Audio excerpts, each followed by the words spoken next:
ఎందుకు వచ్చారు? నన్ను క్షమించమని అడగడానికి. ఎవరిని? మిమ్మల్ని, నా కోడల్ని. జరగవలసిందంతా జరిగిపోయింది. ఇప్పుడు మీరు క్షమించడానికి ఎవ్వరూ లేరు ఇక్కడ. అలా మాట్లాడక బాబు. నేను చేసిన తప్పేమిటో నాకు తెలిసింది.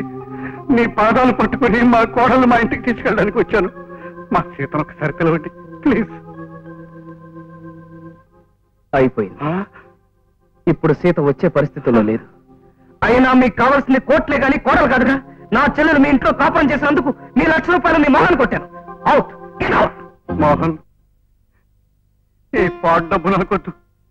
ఈ డబ్బే నాలో మానవత్వాన్ని నశింపజేసింది. నన్ను ఒక రాక్షసుని చేసింది.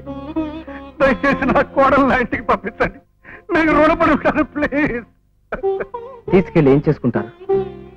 ఆల్ రైట్, అక్కడ ప్రశాంతంగా పడుకునుంది, తీసుకెళ్ళండి.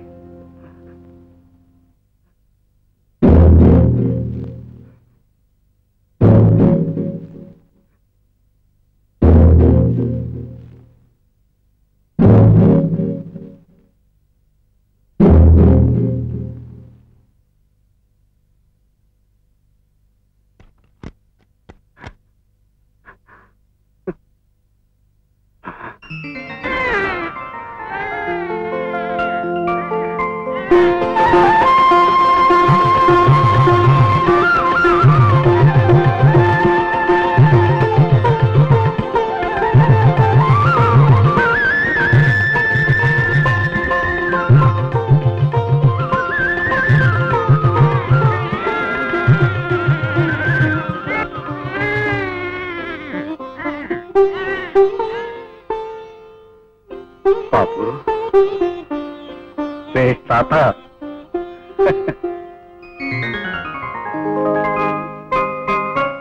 నమస్కారం.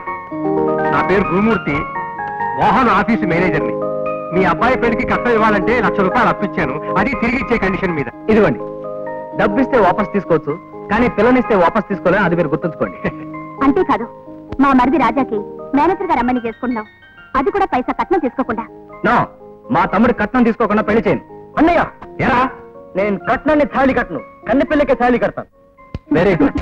ఇప్పుడు నా తమ్ముడు అనిపించుకున్నావు. ఆ మాట నీ నోటి నుంచి అనిపించాలని అలా అన్నాను.